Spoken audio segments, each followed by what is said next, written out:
This is where we really get in deep with power delivery and collection. I was talking about collection over and over, and this is one of those things that it's probably, I mean, I'll be honest, I don't think I've ever heard anyone really talk about this or put it in the way I guess that I put it in. I overthink all this stuff and constantly obsess on how to explain it in a way, or communicate it in a way that you guys will best understand. So this is probably one of the most important understandings that you can make surrounding maintaining traction on the trail, maintaining traction over an obstacle, being able to maximize the control and efficiency of your machine. It's within the collection of your power delivery. Okay, so what do I mean by collection? All right. What we're always doing, right, is we're delivering power here to the rear tire from the piston to move the machine, okay? The best riders in the world, doesn't matter what style of riding they do, especially hard enduro, because I think those guys are the most well-rounded riders of all, but those guys are masters at collecting their power. They are masters of transitioning from maximum power output to minimum power output after momentum is established. Okay? They are masters at delivering maximum power to create momentum, then transitioning to minimum power to maintain momentum. How many of you, when you were doing that technique, drove in front of the machine, got up on top of the obstacle, and spun your tire? All of you? That spin of tire is not a lack of throttle and clutch control. It is essentially, but it is a lack of your collection of power. You have to collect that power to the rear tire to maintain tractable control. Is this making sense to everybody? If I just hold the bike on, the rear tire is going to break traction. I have to learn how to maximize my collection of power after I've established my movement. That's how the top guys maintain tractable control. Making sense? I know it's complicated. So, the way we learn how to maximize our power collection is a very simple drill. It's learning how to increase the speed or decrease the time or increase the speed in which your RPM drop. Okay, so notice how long my bike takes to ride back down to idle.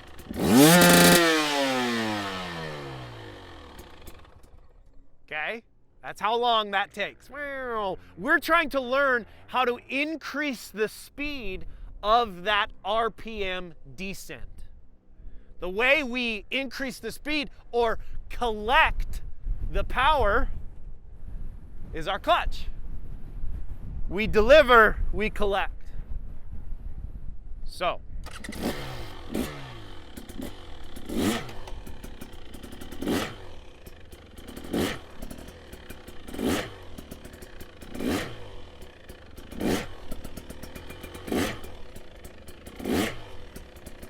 you guys hearing that? Listen to the machine here.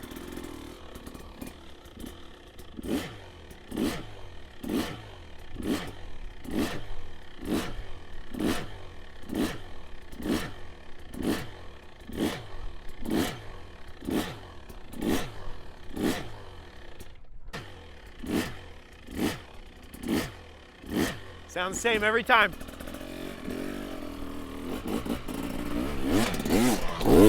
Oh my Lord! You hear the beginning of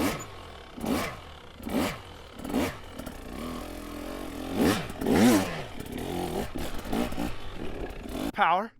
Then I'm turning the throttle off and I'm going out, in with the clutch. Out, in, out, in. So, right there. On, off, out, in. It's 1 and 2. As I descend, my clutch comes out. It takes coordination, for sure. So it's after you...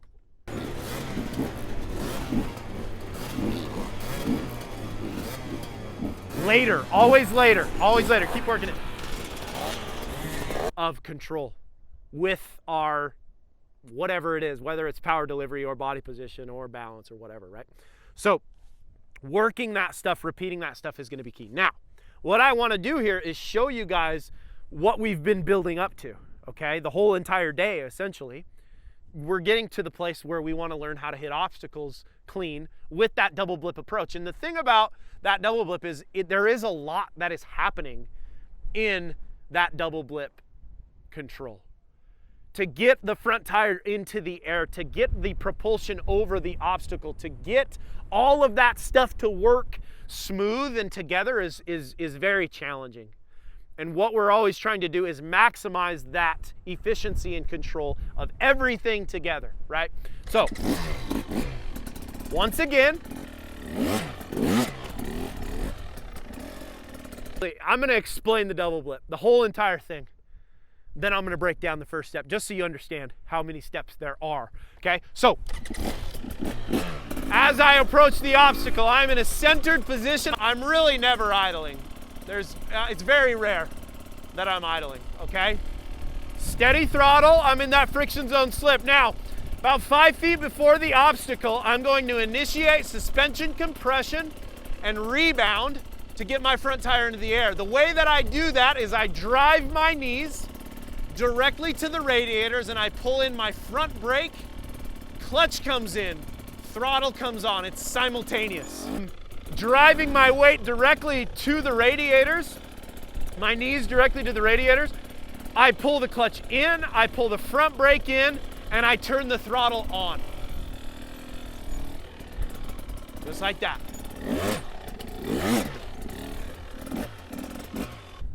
Boom.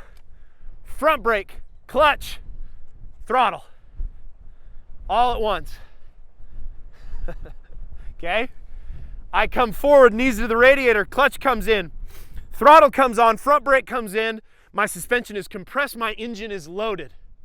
As I snap my hips back, my throttle comes off, my clutch comes out, my front brake comes out. I go steady position, forward, throttle on, clutch in, front brake in, knees forward, knees back, front brake out, clutch out, throttle off. If I throw my hips back and I leave the throttle on, what happens? Yeah.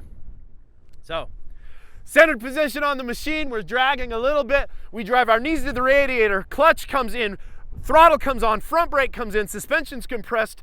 We are loaded. We have a load of body position. We have a load of suspension. We have a load of engine. As we snap our hips back with the rebound of the suspension, we release the clutch, release the front brake, release the throttle. On, off, on, off, on, off. There's 10 steps. We haven't even got to the obstacle yet. Drag a little bit of front brake into the obstacle to maximize suspension compression. That's a little down the road, but that being said, front tire or front brake is dragging. I drive into the obstacle. Throttle is coming on again as I load, right? Front tire comes into the air. I'm reloading, getting that load back up to propel me over the obstacle. Front tire comes into the obstacle, clutch comes in. Front brake comes out, clutch comes out, throttle comes off as I rebound off of the obstacle. Dude, there's so much happening. Not to mention the body position. I'm in a centered position. I snap my hips back to get the front tire into the air. The front tire drives into the obstacle. My body comes forward as a reaction, right? Front tire drives into a wall. My body stays in motion. My body comes forward as the rear tire drives into the obstacle and I release the clutch. The rear tire drives into the obstacle. The bike moves away from me.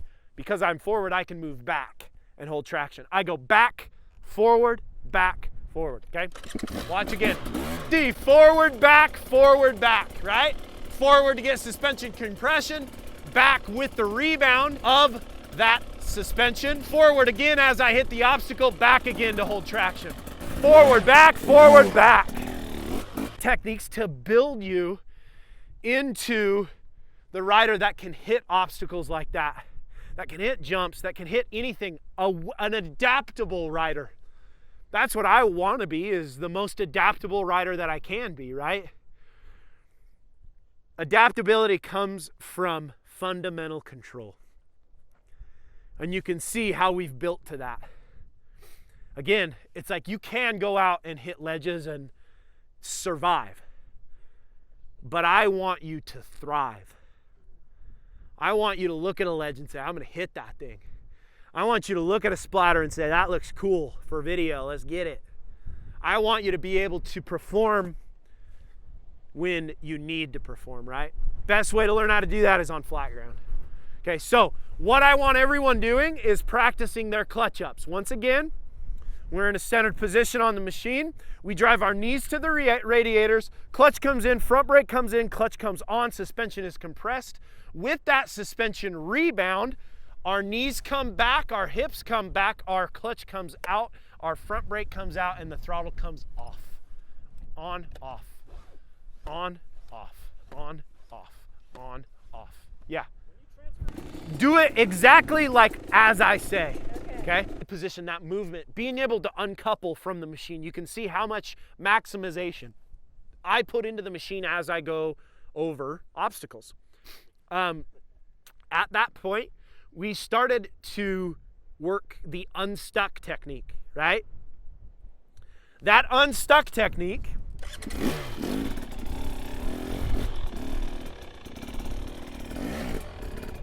we start with our hips back, our suspension is compressed, we drive our body into the machine, driving our weight, then we release the clutch. That unstuck technique is key for your trail riding approach, right? You get stuck, that's what you're gonna wanna work over and over. The better you get at that, the less you're gonna get stuck, or the easier it's going to be to get unstuck. That consistent sound, yo, yo, yo. Then we start to get that front tire into the air. I would recommend every one of you guys practice the unstuck technique, practice the quick descends of throttle, yo, yo, right? That quick blip. Practice getting your front tire into the air before you start hitting obstacles. Because if you can consistently lift your front tire with the same sound that you guys see when I do it, if you can get your front tire into the air consistently like that, and you can get unstuck consistently, that right there is two halves of the double blip. One is the front tire into the air. This unstuck technique is the second half of the double blip. Watch my body here. It's frozen. Hips are back, but I drive my weight forward first, then release the clutch. If it's hard and you're working and you're trying to get better, guess what? You're riding hard enduro, in my opinion. Hard enduro is relative. Mastery is relative. The pursuit is what I love, and that's what I enjoy so much, and I like seeing riders progress. And you know, I hope that it was a bit of an eye-opener, like, oh dang, there's kind of a lot more that goes into it than I thought, and turns out I got a lot of little things that I got to work on. Again, if it was easy, you guys wouldn't be here, right? And it's like, take as many classes as you can from as many different riders as possible. It's not just me. There's great teachers out there that would maybe give you a different insight that I'm not giving, you know? Take them from everybody that you can. If someone's better than you, or that if someone has a little more experience or has worked harder at something, learn from them.